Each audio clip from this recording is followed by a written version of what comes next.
Hello, my name is Reed and today is Inktober day 22. 20 days of Inktober, except for one day, which is, sorry, day 17. That one, it just didn't happen. The ink dried up and I did start it, I just couldn't finish it. But yeah, I'm really proud of myself for making it this far. And as I said, I don't mean to belittle people who haven't made it this far. It doesn't matter that if you make it to the end of the month. The point is to just kind of try to make things every single day or even once a week, just to kind of improve your art. The whole point of this was to improve your art. That's why the original creator started the challenge, was to improve his own art. And then it kind of just blew up. So yeah, today I'm doing a poison apple inspired witch.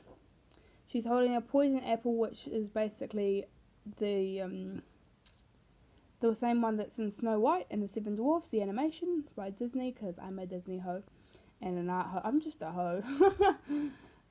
Sorry, my voice is, I'm still a bit crook, so excusez-moi, s'il vous plaît. Bit of Frenchy for you there. Oh, I shouldn't say Frenchy. Okay, so yeah, I really like this ink. It's very smooth compared to the other ink. The other ink's still not bad, but this ink I just love so much better. But yeah, so yeah, I've really loved Inktober so far. But I mean, I think it's perfectly fine to have not made it as far as there's always next year. I don't know if I will do it next year, because this year my whole life is art at the moment. Like, I'm at art school and I did this half of this over the school holidays because we had 2 weeks off from the start. Oh, actually we had 3 weeks off. But one of those weeks was in, what's the month before October? September, I think. Yeah, September. Yep. So I still had 2 weeks to just do nothing but Inktober. And now that I'm back at school, I'm still doing art, so it's a little bit harder to do Inktober, but it's still very easy to do. But a lot of, especially younger people, will probably find this challenge quite hard because you've got school, and people at uni as well find it difficult because school and responsibilities and just adulting. But yeah, I'm just lucky that I don't have any of that to worry about at the moment. I just do nothing but art. It's been great. But yeah. Also, I'm just building up the shirt tones here to make it a bit of a darker tone. Sorry if you can hear my window bang around the back. Because I wanted I wanted to look like a modern witch, and all those outfits are quite dark, but they're also in different colours, like lots of reds and some purples and greys and stuff. But yeah, it was quite difficult to kind of find a harmonious tone, because the outfit I was referencing, it was a very dark black skirt with a dark red velvety looking top. But yeah, so I tried to do it as best as I can, but the tones look very similar. You can't see it very well on my camera or whatever, but yeah, the shirt's actually quite a bit lighter than her hair. So next I did the eyes, because I couldn't stop laughing at how derpy it looked, because the eye on the right hand side of the screen looked like it was facing towards the other eye, so she looked really cross-eyed, and it made me giggle every time I looked at it because I thought it was funny. Now here I am adding in a little bit of messiness to the hair just to make it look a little more realistic. I don't know, realistic is not the term, but like a little more, I don't know, it just looks more real with messy hair. So here I am working on the apple that she's holding. She's very pale because I want it to be kind of like she's been poisoned by her own sort of power or something. But I just love the way deathly pale skin looks. So adding in the waistband of her fishnet, because I wanted her to have that kind of really fashionable fishnet thing at the moment, because again I wanted to be quite a modern witch, just because that's the look I wanted to go for.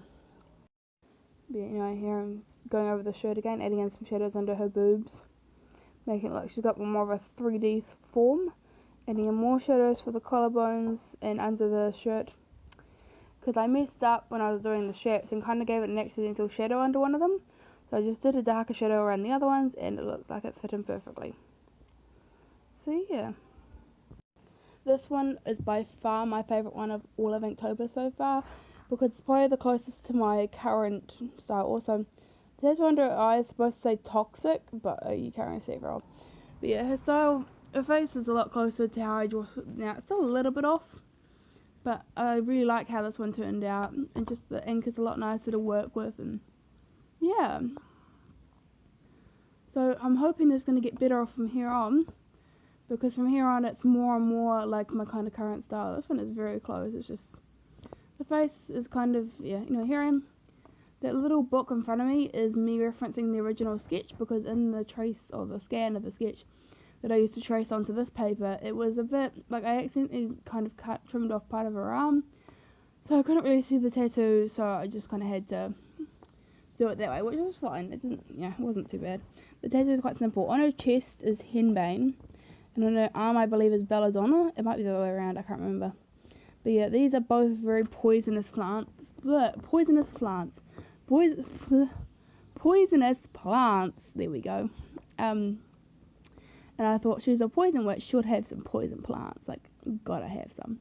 Because I really like my tattoos, or the tattoos I give my girls, to kind of represent the character in a way. Like for the bat, I gave her nocturnal flowers. Oh, yeah, nocturnal one. Flowers that only bloom at night and stuff like that. It's just something I like to do because, I don't know, I think it adds a little bit more depth to the character. When you know what the flowers are, it makes you think about the character, and so I don't know. It's something I like to do. But I don't know, just me being weird, I suppose, and a little bit anal. So here I am adding in details to the face and adding shadows under the nose and stuff, giving her face more form. And I'm working off camera again. I think there's only one video so far, one or two that I haven't been off camera, and that'd be the ballpoint pen challenge, and I think one of the others. I swear I'm trying to get better, but yeah, here I am filling in the bottle. This was more of an experiment with this bottle, because I wanted to make it look like it was a glass, like a black glass bottle. So I did my best with that. I just filled it in with the second darkest colour I've mixed, or the darkest colour I mixed, second darkest to the plain English. I'm also making all the colour apples different tones. Yeah, and then I'm going over the bottle with white to kind of show it's shiny and glassy. And then adding in a skull and crossbone to show its toxins. Yeah, so I added in all the shines to the apples, although I don't know if you can really tell that they're apples. I forgot to add a leaf to one of them, and I thought, yeah, I'm not very good at drawing apples or baskets. The basket was really difficult for me to draw, and I couldn't get the pattern right. It just kept looking wrong every time I tried to do it. But yeah, that's unfortunate, but whatever, it happens. Here I'm adding more shading to the neck because it wasn't dark enough, more to the arm, and starting to add in the background now. I start off by adding in a kind of pale circle around her, because, you know, I like my circles. And then I go in back and adding in the kind of smokiness that's coming from the poison bottle.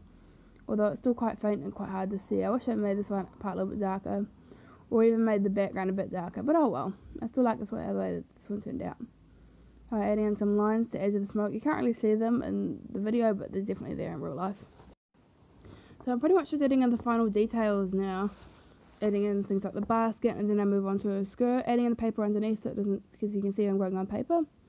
Also, as I said, I don't know if I said this earlier or not, but the original drawing of the paper was a little bit longer, so the outfit works a little bit better there, but it still works okay here. It just looks a bit better when you could see more of her body, because it made more sense. But yeah, I think it still looks pretty cool. But you can't see the slit in the dress or anything else. So here I am filling in with the silver gel pen, the apple, because I wanted the poison to be all shiny and glossy. So the pen was actually kind of being real weird and scratchy, which it normally is, which is why I only really use it for small areas, but I had an idea. I filled in most of it, or as much as I can, and then I go on with the ink, which I'm doing here, and spread it round, because remember, like from the fairy one, when you spread it round, it will kind of spread the glitter around. Anyway, I'll let you guys watch the end of the video, and then I'll see you guys in the outro. Bye!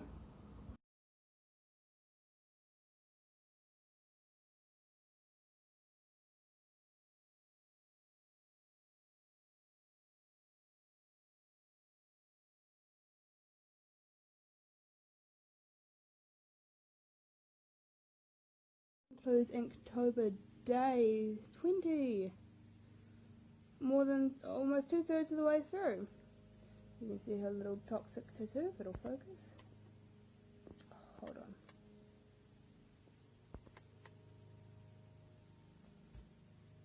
It's refusing to focus. This is fun. There we go. And a poison apple, which is very pretty. Hope you guys enjoyed watching. I really love this piece. I think it's my favourite by far. I think I've already said that, but yeah. Anyway, hope you guys enjoyed watching just as much as I enjoyed making this piece. And I hope to see you guys tomorrow. Don't forget to take your paintbrushes out all your water. And I'll see you guys tomorrow. Bye. Read out.